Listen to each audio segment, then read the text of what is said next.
王一牧師就好像舊約的那些先知，勇敢的站出来，很宝貴，神给他这对，样。但是我可以理解，就刚刚你说会不会有误解呢？是的，因为传统的家庭教会呢，你知道，我们是井水不犯河水的。政府当一来的时候，他们会选用，旧约的时候，如果这是出，因为都知道上帝的主权，如果嗯上帝借的政府要来对教会有逼迫，那我们就沉默无语。OK，这是一种方案。那教会嗯也是借这个过程中被炼净，但是还有一种呢，作为一个就是城市的教会，他也了解整个教会的历史中间。对一个败坏的政府，他进入教会的领域中呢，他是寸步不让的。那可是对于我们中国的传统家庭教会呢，基要主義呢，王怡呢是很基要的，在福音核心上，但是在文化领域呢，就是我們改革宗的這個文化使命呢，它是很清晰的。所以呢，這個可能是很多的人呢，誤解它，或者不把它放在一個國度末世論的框架。我剛剛只是給你看一部分哈，但實際上呢，我們可以談論的更多。所以在這一部分的話，由於我們過去基本上的人呢，是在過去自己的立場上來批判它的，或者對它不解的，不是從聖經或者教會歷史，在這種大公信仰中有不同的模型來跟政府相交的關係。那英美的這種關係呢？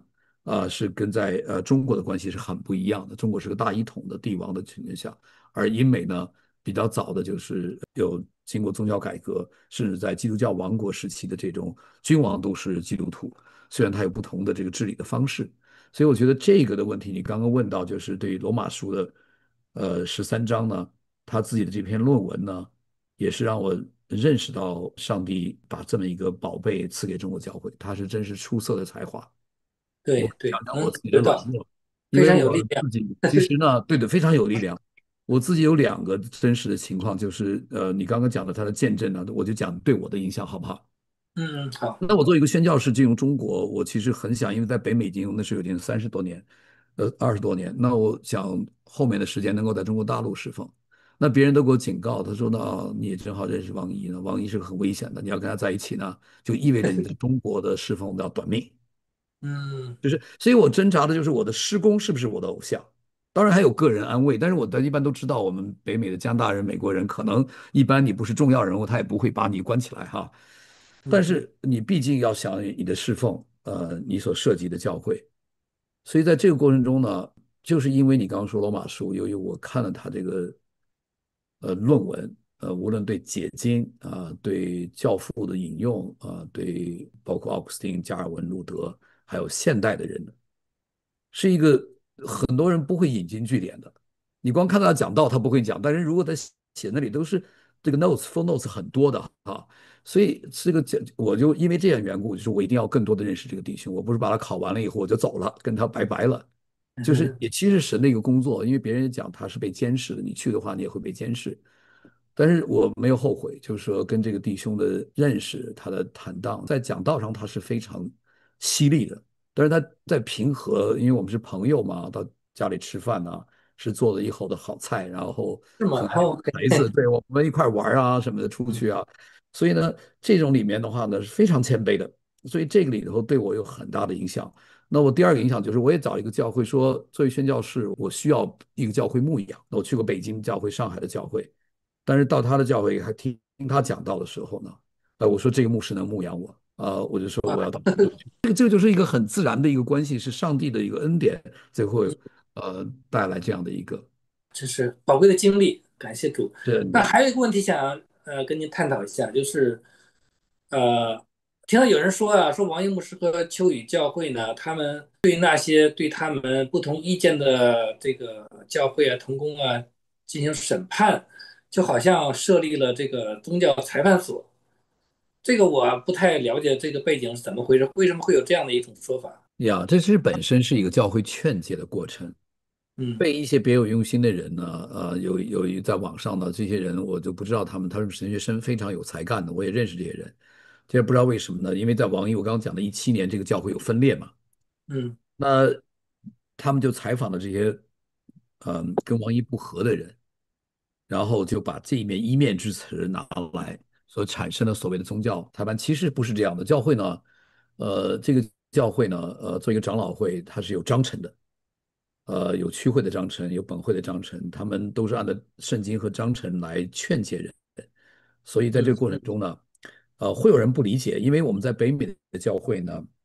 實際是相當一個多元化後現代裡面的教會，其實比較少有勸臣的說，他自己也被勸臣，比如說他有些事做的不合理，長老會勸臣他，他有1個月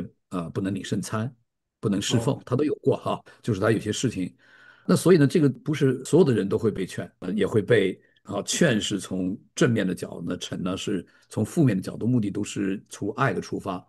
那我相信呢，就我的了解呢，其實沒有這樣的事情的。最後有一些人被採訪了，其中有一個姐妹最後告訴其他的人，告訴她，其實剛開始她也是分離出去的，後頭發現她被人利用了，把她的話更褪色。因為在這些中間也只是講到宗教裁判，因為在她的那個出了一本書裡頭呢，這本書呢在流傳了一段時間就沒有什麼無聲無息了。嗯因為這本書裡頭講到很多的東西呢，包括我東西都是不詳實的。比方說有一篇文章我寫的，教會的制度呢是為了生命，也會講到勸臣哈，就是因為我們是為了人的生命來，上帝用他的法則來責備我們、管教我們嘛，這是希伯來書也講到的。那這個他在裡頭說這是我在中國寫的，其實不是，這是2012年我在北美的教會侍奉中，我自己的教會中所寫的，教會雜誌發表的，根本跟秋雨一點關係沒有。我到嗯秋雨去做長期的宣教，到了中國成都，也不光是秋雨，是15年的事情。所以他這些所有的張冠李戴都是他自己的想象拼湊，所以這個所拿出來的東西呢，更多是一種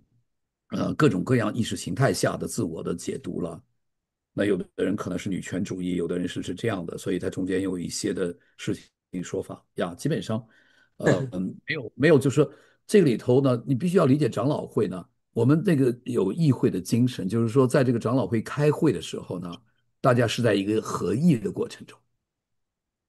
在議論一些事情，然後嗯中間都有禱告的，所以在這個過程中呢，那這個所謂的這個，它是有這個 court，就是有這樣的一個文字的，就是你要如果看章程的，你可以明白。但如果你是一般的家庭教會，或者你不是長老會的這種制度呢，你會覺得比較突兀。因為我也是從一個家庭，一個獨立教會，我們教會加入長老會，那寫這些章程的人呢，不光是牧師，同時也是律師，所以他用詞呢是比較法律性的。也我想這可能也會有一些東西是誤解。這個宗教裁判所是天主教的一個非常負面的一個歷史，是吧？是對對對，迫害這個異己這個人士，打着這個捍衛我正統宗們不是的，對教的這個，對對，吧？這個完全是，而我們是這個而且當時屬靈的裁決，是個屬靈的裁決，沒有任何對呀，身體上的，對是我們現在教會就是講教會的紀律嘛，就是 對，就是 discipline，教會 church 是這個 discipline，完全兩個性質，完全不對，同方面。他就給你誣告你了，對，這個是是。這個是好，今天您給我們帶來很多非常寶貴的信息，我以前我很多都不知道，非常感謝你。